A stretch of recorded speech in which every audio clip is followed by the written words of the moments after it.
प्यारे बच्चों, नमस्कार। आज के पाठ्यक्रम में आप सभी का स्वागत है। और आज के पाठ्यक्रम में कल जो हमने पढ़ाया था स्वामी आत्मानंद का कुछ गद्यांश पढ़ाया गया था। उसके बाद आगे चलते हैं, एक बार पुनः कर लेते हैं। और स्वामी आत्मानंद के बारे में आपको बताया गया था। स्वामी आत्मानंद के पिताजी का नाम क्या था? धनीराम। उनका जन्म कब हुआ था? 6 अक्टूबर 1929 को। इनके बचपन का नाम क्या था? तुलेंद्र। ये सभी परीक्षा उपयोगी प्रश्न हैं। ऐसे छोटे छोटे शब्दों का उत्तर हमें याद रहना चाहिए। अब आगे चलते हैं। इसमें तस्य लक्ष्यम आसीत, और उनका लक्ष्य क्या था?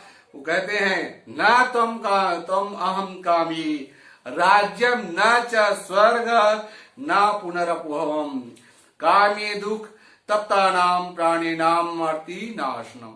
अर्थात स्वामी आत्मानंद कहते न तो मुझे राज्य की कामना है और न ही मुझे स्वर्ग की कामना है और न ही पुनर्जन्म। पुनरपि जन्म पुनरपि मरणम जननी जठरम पुनर्शयनम। अर्थात फिर जन्म लेना, फिर मरना, फिर माता की गोद में आ जाना ही ये पुनर्जन्म कहलाता है। तो स्वामी आत्मानंद क्या थे? न उनको इनका कामना क्या था, इच्छा क्या था? न तो मुझे राज्य की कामना है और न ही मुझे स्वर्ग की और न ही पुनर्जन्म की कामना है। इनकी कामना तो क्या है? दुख से कामे दुख तप्ता नाम प्राणी नाम अतिनाशनम। उन्हें प्राणियों के जो दुख है उसके दुख को दूर करने की कामना है। ये श्लोक का अर्थ है। आगे चलते हैं। ये परीक्षा उपयोगी ढंग से ये बहुत ही महत्वपूर्ण अक्सर परीक्षा पूछे जाते हैं, इसलिए आपको इसको अच्छी तरह से ध्यानपूर्वक समझना है। आपकी किताब सामने होनी चाहिए। शब्दों को पढ़ रहा हूं। तस्य माने उनके, अनुजम माने भाई, अपि माने भी, उसकी भाई भी। तस्य अनुकरणम कृतवंता, उसका अनुसरण करते थे। तस्य इच्छा, और उसकी इच्छा से ही। और तस्य मित्रई, उसके मित्रों के द्वारा। शुभचिंतकस्य रायपुरे विवेकानंद विद्यापीठम स्थापितम। पुनः सुनेंगे। उनके भाई भी उसका अनुकरण करते थे। उसकी इच्छा से उसके मित्र और शुभचिंतकों के द्वारा रायपुर में विवेकानंद माने विवेकानंद, विद्यापीठ माने विद्यापीठ, स्थापित माने स्थापित किया है। पुनः एक बार और कर लेते हैं। उसके भाई भी उनका अनुकरण करते थे उसकी इच्छा से और उसके मित्रों और शुभचिंतकों के द्वारा रायपुर में विवेकानंद विद्यापीठ स्थापना किया गया है। तत्र माने वहां बीएड बुनियादी प्रशिक्षण। तत्र बीएड प्रशिक्षण भी। समुचित माने समुचित। नवाचारी माने नई व्यवस्था, वर्तते माने है। वहां बीएड की प्रशिक्षण के भी समुचित नई व्यवस्था की गई है या है। अब ये इंपॉर्टेंट बहुत याद रखेंगे। बस्तर वन क्षेत्र में नारायणपुर में अबूझमाड़ क्षेत्र में रामकृष्ण मिशन आश्रमम स्थापित। बस्तर वन प्रांत में नारायणपुर में अबूझमाड़ के क्षेत्र में रामकृष्ण मिशन आश्रम की स्थापना की गई है। अस्य सचिवे, इसके सचिव पूज्यपाद पूजनी स्वामी निखिला आत्मानंदेन तृतीय व्यक्ति है के द्वारा अपूर्व माने अद्भुत, नेतृत्व माने नेतृत्व, प्रदत्त माने प्रदान किया है। इसके सचिव पूज्यपाद स्वामी निखिला आत्मानंद के द्वारा अपूर्व नेतृत्व प्रदान किया है। अनेन आश्रमेन, इस आश्रम के द्वारा शिक्षा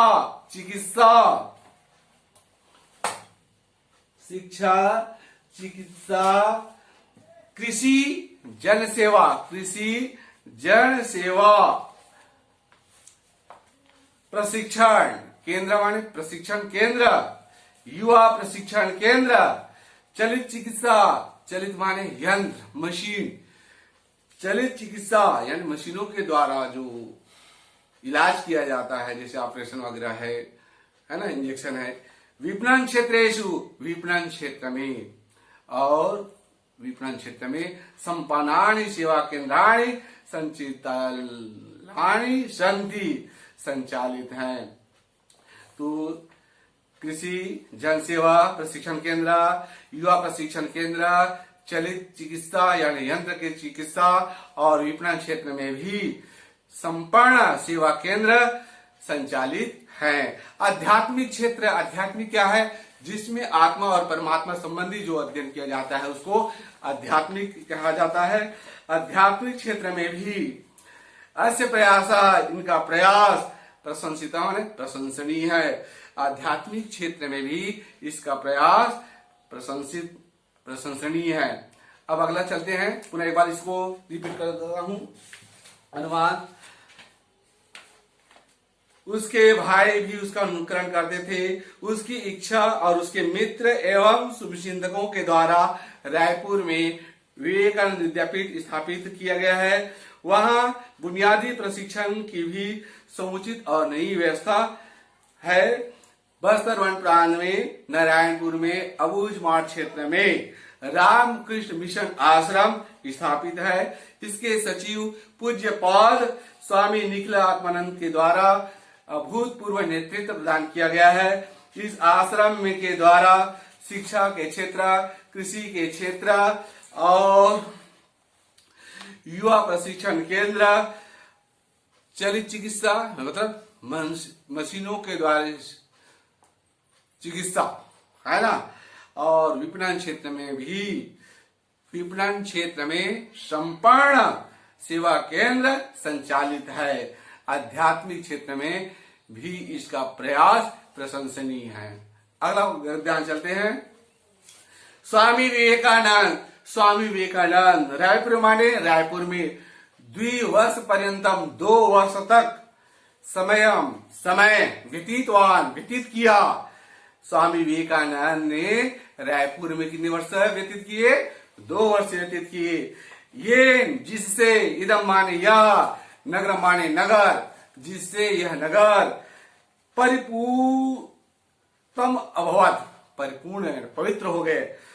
स्वामी आत्मानंद आए थे, रायपुर में 2 वर्ष व्यतीत किए, और संतों का आगमन होता है बेटा, वह स्थान पुण्य कहलाता है, पवित्र हो जाता है, जिससे यह नगर क्या हो गया? पवित्र हो गया। स्वामी विवेकानंद जन्म शताब्दी वर्ष भव्य स्मारकम, स्वामी विवेकानंद के जन्म शताब्दी वर्ष में भव्य स्मारक निर्माण के लिए, इसे बहुत बड़ी स्मारक बनाने के लिए, निर्माण करने के लिए वह आत्मानंद माने आत्मानंद प्राण प्रणयनायक, अपने प्राण अर्पित कर दिए यानी जान लगा दी। अयम ये आश्रम माने आश्रम आध्यात्मिक दर्शन केंद्र अस्ति, ये जो आश्रम है आध्यात्मिक दर्शन केंद्र, आध्यात्मिक दर्शन के केंद्र है। आश्रम में ही पॉलिक्लिनिक, पॉलिटेक्निक कॉलेज जिसको कहते हैं, इति औषधालय, ग्रंथालय, तो यहाँ ही पॉलिटेक्निक, दवाखाना और ग्रंथालय, ग्रंथ किताबों का संग्रह ग्रंथालय स्थापित है। तत्रैव वहां ही स्थापित माने स्थापित ठाकुर रामकृष्ण देवालय, ठाकुर रामकृष्ण मंदिर में सर्गौ अपमाणी आनंदी प्रसिद्धानी, स्वर्ग की तरह आनंद को जन्म देते हैं। पुनः एक बार सुनेंगे इसको, ये बहुत इंपॉर्टेंट बेटा, इसको ध्यानपूर्वक देखेंगे, परीक्षा में आने की संभावना अधिक है। एक बार सीधा बिना रुकावट के बोल रहा हूं, देखना।